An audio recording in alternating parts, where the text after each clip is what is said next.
Shalom, selamat pagi. Wah, senang sekali bisa berjumpa sekali lagi dengan Anda di acara Kurenungkan Firman-Mu. Mari kita sungguh-sungguh pagi hari ini menyiapkan hati kita untuk memberikan sebuah tempat bagi Allah berbicara. Saya percaya bahwa tuntunan kehidupan yang berhasil berangkat dari ketika Anda berdiri di atas kebenaran firman Tuhan. Karena itu penting buat kita untuk terus mendengar dan mentaati semua apa kata firman Tuhan dalam hidup kita. Nah, untuk itu mari kita berdoa dulu ya.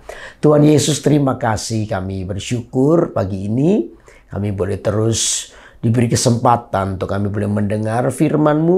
Biar firman-Mu menjadi kekuatan yang baru buat hidup kami. Kami serahkan semua kehidupan kami dalam tangan-Mu. Dalam nama Yesus kami bersyukur. Haleluya. Amin. Amin.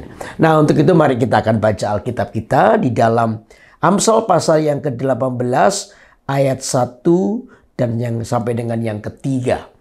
Ya, saya akan bacakan. Orang yang menyendiri mencari keinginannya, amarahnya meledak terhadap setiap pertimbangan.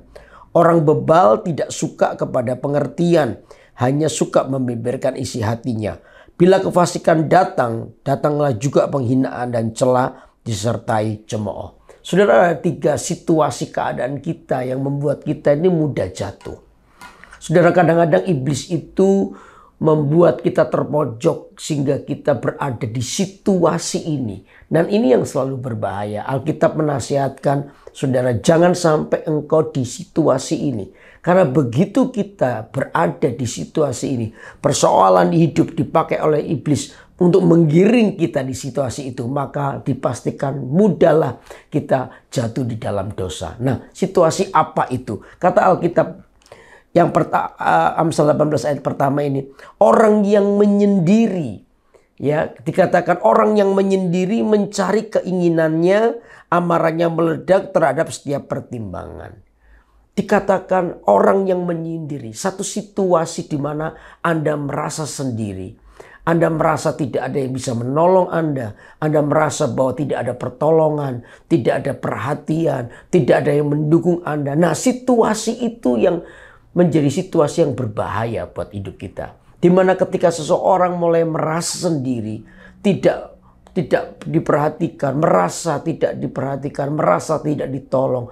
Bahkan Tuhan pun merasa menjauhi hidupnya. Nah, di situasi itulah iblis paling mudah untuk menipu kita. Kenapa? Orang yang sendiri ini satu perasaan yang mendominasi adalah perasaan kecewa. Karena apa? Tidak diperhatikan, merasa tidak ditolong, merasa tidak dijawab, merasa tidak didukung. Perasaan-perasaan itu yang membuat orang merasa sendirian. Sehingga mudahlah dia marah terhadap semua pertimbangan orang lain. Karena apa? Egonya jalan. Dia merasa bahwa orang tidak perlu memperhatikan hidupnya. Orang tidak memperhatikan hidupnya. Akhirnya dia menyalahkan semua orang, bahkan menyalahkan Tuhan. Nah, situasi ini berbahaya. Karena itu saya seringkali mendorong buat Anda, ayo setiap kita harus ikut dalam yang namanya keluarga rohani. Ya, di GMS itu ada namanya Connect Group. Nah, disitulah kita bisa bergabung. Di situ kita bisa belajar. Di situ kita bisa didoakan. Di situ kita bisa didukung oleh saudara-saudara kita yang lain. Sehingga Anda tidak berada di situasi menyendiri. Ya, karena situasi menyendiri itu membuat kita ini pertama yang kuat dalam hati kita adalah perasaan kecewa. Karena merasa tidak didukung, tidak ditolong oleh orang lain. Yang ada cuman begini, Anda merasa dibuang, Anda merasa tidak diperhatikan. Nah, perasaan ini membuat kita melekat kepada tipu daya setan, tipu daya iblis. Karena itu jangan biarkan dirimu merasa sendiri. Masih ada Tuhan. Kalaupun kenyataannya bahwa hari ini Anda mungkin tidak ditolong orang lain atau orang lain tidak mau menolong Anda, saya percaya satu ini, Tuhan masih mau menolong Anda. Karena itu datanglah kepada Tuhan. Dialah sebab yang empunya segalanya. Jangan merasa sendirian, Tuhan masih menolong kita. Dan mujizatnya masih berlaku buat hidup kita. Karena itu jangan biarkan dirimu merasa sendirian. Karena itu yang membuat kita, situasi itu yang membuat Anda gampang untuk dijatuhkan oleh setan. Ya. Lalu yang kedua apa? Dikatakan orang bebal tidak suka kepada pengertian. Hanya suka membeberkan isi apa? Hatinya. Yang kedua itu adalah kebebalan. Situasi kebebalan itu yang membuat orang lain tidak mengerti rencana Tuhan dalam hidupnya. Bebal itu artinya apa? Bebal itu artinya ini, susah untuk dinasehati, susah untuk diberitahu. Itu bebal. Orang Israel disebut bangsa yang bebal karena apa? Orang ini tidak pernah taat kepada Tuhan. Dia menuruti kedagingannya sendiri. Sudah tahu itu salah, sudah tahu itu tidak benar. Sudah tahu ini membahayakan. Kadang kita ini tahu sih. Sesuatu yang membahayakan, sesuatu yang tidak benar. Ini kita tahu. Mencuri, contoh ya. Mencuri itu kita tahu tidak benar. Tetapi kita terpaksa mencuri karena situasi. Nah, disitulah yang dimaksud dengan kebebalan di situ. Orang ini tahu kebenaran tapi diterobos demi apa? Kebutuhan. Dikatakan hanya suka membeberkan isi hatinya. Dia cuma memfokuskan kepada dirinya sendiri. Ya, tidak peduli dengan rencana Tuhan. Kejujuran kebenaran yang harus dijalankan dan dari kejujuran kebenaran itu menghasilkan berkat. Dia nggak peduli yang itu. Yang penting adalah satu, ini orang bebal itu aku dan aku dan aku terus. Dan dia menerobos semua hal yang salah demi apa? Keuntungan pribadi. Nah, itu bersifat kebebalan itu seperti itu. Nah, ini bahaya. Kalau kita sudah berada di situasi itu, paling mudah situasi ini menjatuhkan hidup kita. Kebebalan, ya, tidak suka kepada pengertian.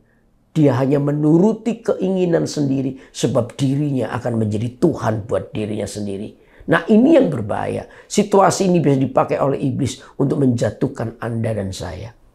Itu peristiwa yang kedua. Lalu yang ketiga apa? Ayat ketiga, bila kefasikan datang, datanglah juga penghinaan dan celah disertai cemooh. Yang ketiga, situasi namanya kefasikan. Tahu fasikan itu apa? Fasik itu artinya begini, tahu kebenaran tapi tidak mau hidup dalam kebenaran. Kefasikan itu sama dengan namanya kemunafikan. Nah, ini yang coba iblis taruh dalam hidup kita. Ya, iblis itu tidak pernah takut dengan orang yang ke gereja, ya. Tapi iblis itu takut dengan orang yang pergi ke gereja dan hidupnya berubah. Orang ke gereja dan hidupnya berubah serta membangun hidupnya dalam ketulusan, kejujuran, itu yang ditakuti oleh iblis.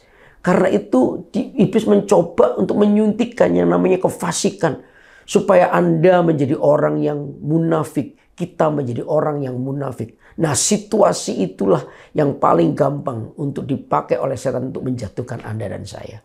Kemunafikan, ya, dan dia mencoba untuk kehidupan kita menjadi kehidupan yang double life, di mana satu sisi kita ke gereja tapi sisi yang lain kita melakukan dosa yang sama. Dosa tidak pernah berkurang dalam hidup kita. Nah, situasi ini yang membuat kekristenan kita tidak pernah bertumbuh. Karena apa? Kita terlibat, kita terjebak kepada yang namanya kemunafikan. Kemunafikan dibenci oleh Tuhan. Kemunafikan itu dibenci oleh Tuhan. Makanya Tuhan bilang orang Farisi itu seperti orang fasik. Mereka tahu kebenaran firman Tuhan. Bahkan mereka hafal, ya, semua ahli Taurat dikatakan mereka hafal Taurat Tuhan. Tetapi gaya hidup mereka hanya untuk menguntungkan diri mereka sendiri. Mereka mengedepankan yang namanya kedagingan sehingga menerobos banyak hal. Apa yang benar, yang sebenarnya mereka tahu, tetapi demi kedagingan mereka menerobosnya. Ini yang disebut dengan kemunafikan. Nah, situasi ini yang paling gampang bagi iblis untuk menjatuhkan kita.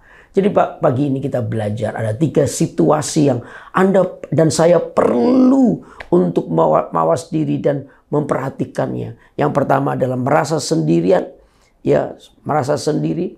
Lalu yang kedua adalah dikatakan kebebalan, dan yang ketiga adalah kefasikan. Nah, 3 hal ini yang perlu Anda perhatikan.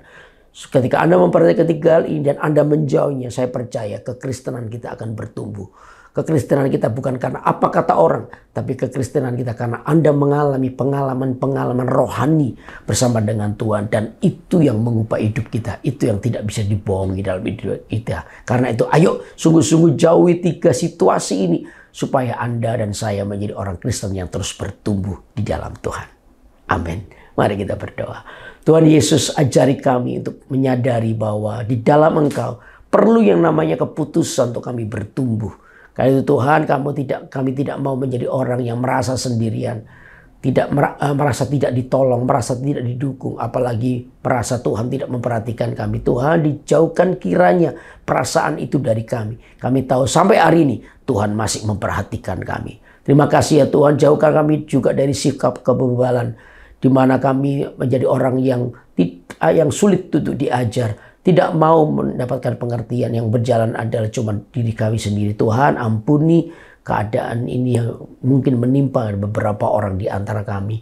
Lalu yang ketiga, biarkan Tuhan ajari kami untuk menolak yang namanya kemunafikan. Sebab Tuhan itu membenci kemunafikan. Ajari kami menjadi orang yang tulus mengasihimu, mengikutimu. Sehingga dari situlah kekristenan kami mengalami pertumbuhan ke arah Kristus. Terima kasih ya Tuhan, kami serahkan seluruh kehidupan kami dalam tangan-Mu pagi ini. Dalam nama Yesus kami sudah berdoa. Haleluya.